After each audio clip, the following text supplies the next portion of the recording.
Rais wa Zanzibar na mwenyekiti wa Baraza la Mapinduzi, Mheshimiwa Dr. Hussein Ali Mwinyi ameishukuru serikali ya India kwa kuendelea kuimarisha ushirikiano na Jamhuri ya Muungano wa Tanzania katika sekta mbalimbali hususan elimu, biashara, uwekezaji, afya, maji, sayansi na teknolojia. Rais Dr. Mwinyi ameyasema hayo leo tarehe 19 Julai mwaka 2026 alipokutana na waziri wa mambo ya nje wa India Mheshimiwa S. Jaishankar katika ukumbi wa mikutano hoteli ya Taj Palace jijini New Delhi nchini India.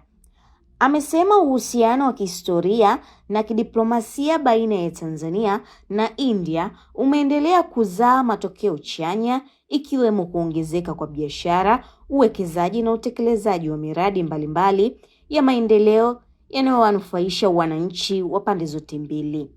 Rais Dr. Mwinyi ameishukuru serikali ya India kwa ushirikiano wake katika utekelezaji wa miradi ya maji kupitia mkopo nafuu wa benki ya Exim ya India, akieleza kuwa kukamilisha kwa awamu ya kwanza ya mradi huo kumechangia kuimarisha upatikanaji wa huduma ya maji safi na salama Zanzibar.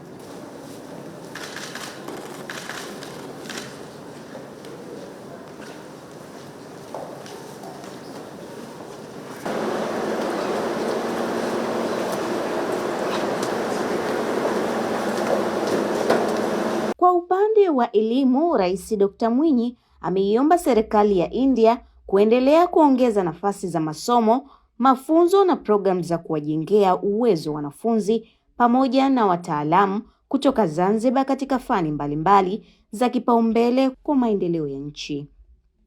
Amesema serikali ina matarajio ya kuona baadhi ya programu za kitaaluma na kitaalamu zinazotolewa katika kampasi ya IIT Madras Chennai zikianzishwa pia katika kampasi ya IIT Madras Zanzibar kadri taasisi hiyo inavyopanua shughuli zake. Rais Dr. Mwinyi ameeleza kuwa Serikali ya Mapinduzi ya Zanzibar imetayarisha mpango mkuu wa ujenzi wa kampasi ya kudumu ya IIT Madras Zanzibar unaolenga kupanua miundombinu, kuongeza program za masomo na kuimarisha shughuli za utafiti, ubunifu na ujasiriamali. Amesema mpango huo unajumuisha kuanzishwa kwa vituo vya ubunifu na kituo cha mafunzo kitakachotoa fursa kwa wanafunzi, watafiti, wakufunzi, wajasiriamali na wataalamu kutoka nchi mbalimbali Afrika. Ameongeza kuwa dhamira ya Serikali ya Mapinduzi ya Zanzibar ni kuifanya IIT Madras Zanzibar kuwa kituo cha elimu ya juu, utafiti, teknolojia, ubunifu na mafunzo ya ukanda wa Afrika, hatua itakayorahisisha upatikanaji wa elimu na utaalamu bila wanafunzi na wataalamu kulazimika kusafiri hadi India. Rais Dr. Mwinyi amesema kujengwa kwa kampasi hiyo kutafungua fursa zaidi za ushirikiano baina ya taasisi za elimu za Tanzania ikiwemo Zanzibar na India kupitia tafiti za pamoja, kubadilishana wanafunzi, uhadhiri na wataalamu pamoja na utoaji wa mafunzo ya muda mfupi katika fani mbalimbali. Ameeleza kuwa kuwepo kwa kampasi hiyo pia kunatarajiwa kuongeza ujio wa wanafunzi, utafiti, wakufunzi, wataalamu kutoka mataifa mbalimbali, hali itakayochangia kukuza utalii wa kielimu na shughuli zingine za kiuchumi Zanzibar. Rais Dr. Mwinyi amemhakikishia Waziri Dr. Jaishankar kuwa Serikali ya Mapinduzi ya Zanzibar imejipanga kutekeleza wajibu wake katika ujenzi wa kampasi ya kudumu ya IIT Madras Zanzibar pamoja na kuweka mazingira yatakayoiwezesha taasisi hiyo kufikia malengo yaliyokusudiwa. Naye waziri wa mambo ya nje wa India Mheshimiwa S. Jaishankar amesema serikali yake inathamini uhusiano wa muda mrefu uliopo baina ya India na Tanzania na itaendelea kushirikiana katika utekelezaji wa miradi ya pamoja na kuibua fursa mpya katika sekta za elimu, afya, teknolojia, biashara, uwekezaji na kujenga uwezo wa wananchi wa pande zote mbili.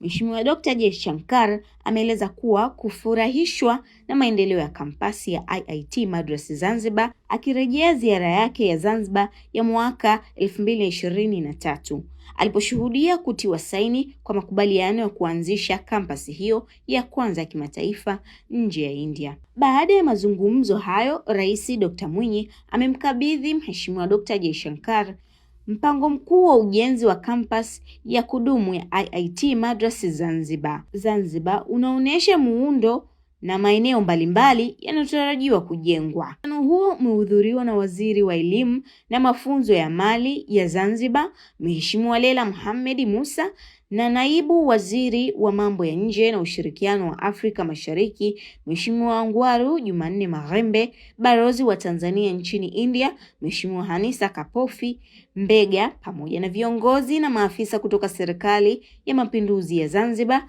Serikali ya Jamhuri ya Muungano wa Tanzania na Serikali ya India. Rais Dr. Mwinyi ameendelea na ziara yake nchini India akishiriki shughuli mbalimbali na kukutana na viongozi wa taifa hilo. Aisha Chaz, Tifu TV.